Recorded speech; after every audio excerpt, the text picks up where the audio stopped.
and welcome to another episode of the History with Jimmy at the FLT Museum in Shickshinny, PA, land of the Five Mountains. And one of the things that we're going to be talking about today, because Super Bowl is next week, and we have someone here who was involved in a Super Bowl along with his brother. And so we have a lot of information about it, and many people that I talked to before this did not know about this gentleman that we're going to talk about today. And his name was Walt Michaels. And he was born in Swayersville.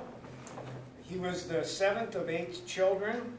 He graduated from Swayersville High School in 1947, went to college, and he owned property here in 1953. So we are adopting him as a Shickshinian because he lived here for a long time. I remember my dad sold him furniture, and I ended up delivering and meeting him and stuff. So he was drafted in the 7th round, played for the Green Bay Packers in 1951, traded to the Cleveland Browns, where he played for the next 10 years. He was a 5-time All-Pro linebacker with the Browns. They won the World Championship in 1954 and 1955, and he began his coaching career with the Oakland Raiders. He went on to coach the New York Jets as an assistant from 1963 to 1972, and during this time he was called the defensive signal caller, which today I believe would be the defensive coordinator, but back then that's what they were called. And the New York Jets defense was one of the strongest units. Back then it was called the AFL, and they defeated the Baltimore Colts in Super Bowl III. And one of the things when I was doing some research, one of the newspapers said that he was the architect of the Super Bowl upset in Super Bowl III. So because the Jets were 18 points underdog.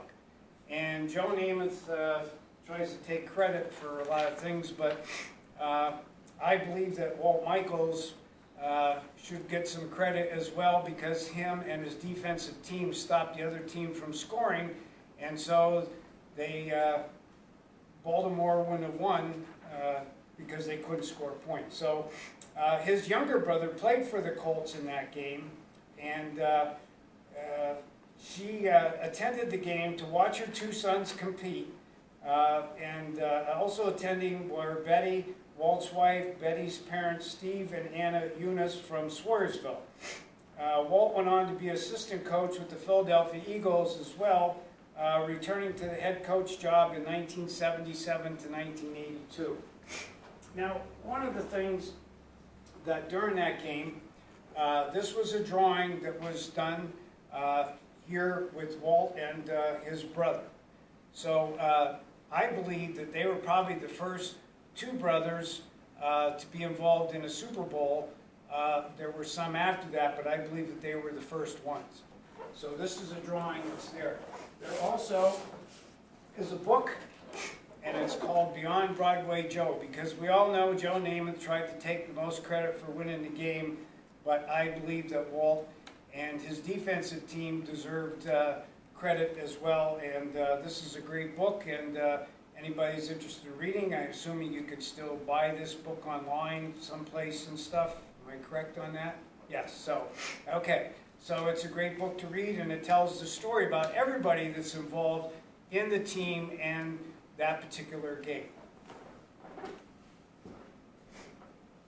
So one of the things that I found out in my research that I've done, and this is a picture of Walt, and Marianne, his daughter, has loaned us this picture. We have it on display. If you come to do a tour, you'll be able to see this, and you'll be able to find out some more information, because there's a lot of research and a lot of things about Walt online and stuff, and so I'm going to talk a little bit about some of it there.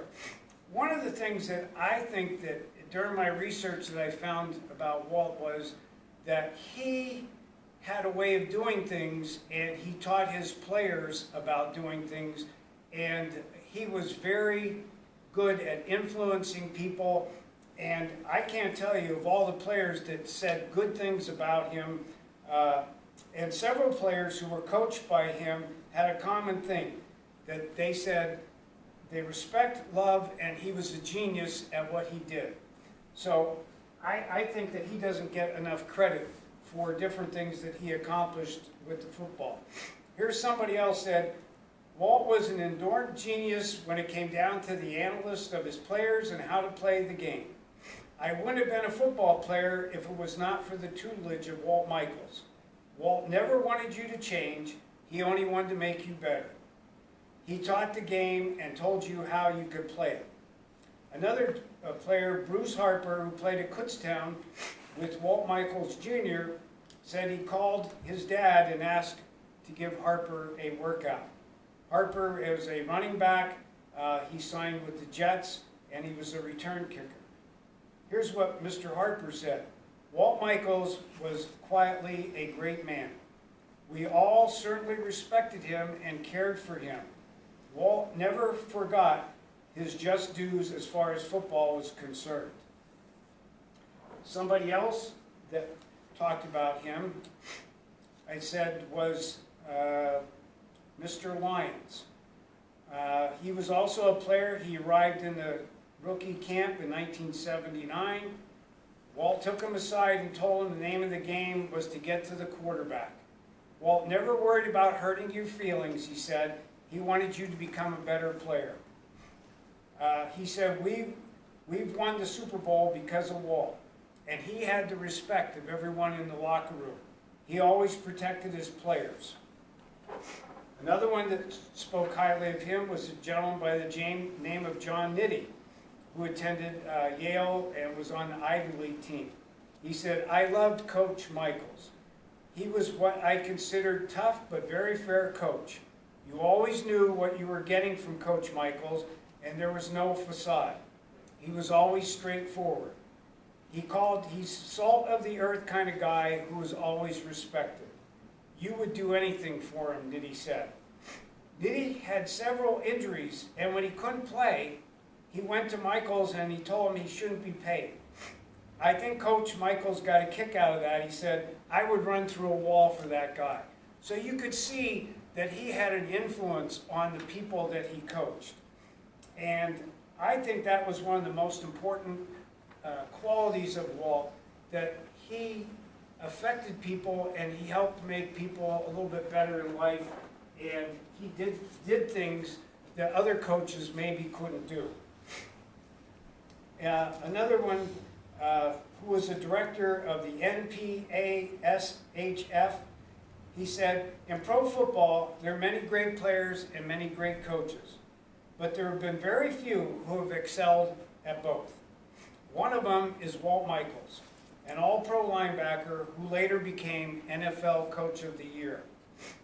He was also named to 4 consecutive Pro Bowls when he was a linebacker. And this is one of the things here that I found out that this one was there. It said, when 3 of the Jets' 4 linebackers were injured prior to the opening game of 1963, Walt came out of retirement. Remarkably, he played the entire game even though he hadn't practiced in 2 years. So that tells you that he was dedicated to his team and his players.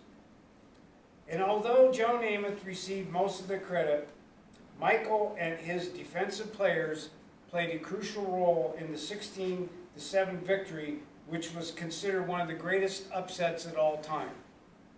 The secondary Jets with 4 receivers intercepted 4 passes and held the Baltimore scoreless until the last 4 minutes of the game. Now, back then, I assumed that they did not get paid what players get paid today. So I believe that they led the way for these players today to get paid a lot more money. But today, many observers wondered how many high-paid modern players would react to playing for back in those days when they didn't have the unions and that sort of thing. But Walt will be remembered as one of the NFL's greatest players and coaches, as well as one of the toughest men to ever step on the field. I believe that this is something to be able to hold his Super Bowl ring that he got from the Super Bowl III, winning that game. And I'm glad that Mary Ann was let us be able to show this to people, that I actually feel honored to be able to sit here and hold this ring from somebody that I had met, and my dad had a lot of respect for him, and so did many other people. So I think that in closing, you could say about Walt Michaels that he changed some people's lives, that people that he coached, he taught them to be better people, and I think that is very important in life today. And I don't think you see that in today's football players like it would have been back then. So you can see his picture. Here's a picture of the World Championship team that won this. If you come here, we have other information. I'd be glad if you come for a tour to talk about Walt. You'll be able to see his picture here and stuff. And so I want to thank everybody for coming. This is episode 5. So this is Jimmy Bach along with my producer Chandler Holmes, thanking you and look forward to seeing you and watching this episode. Thank you again.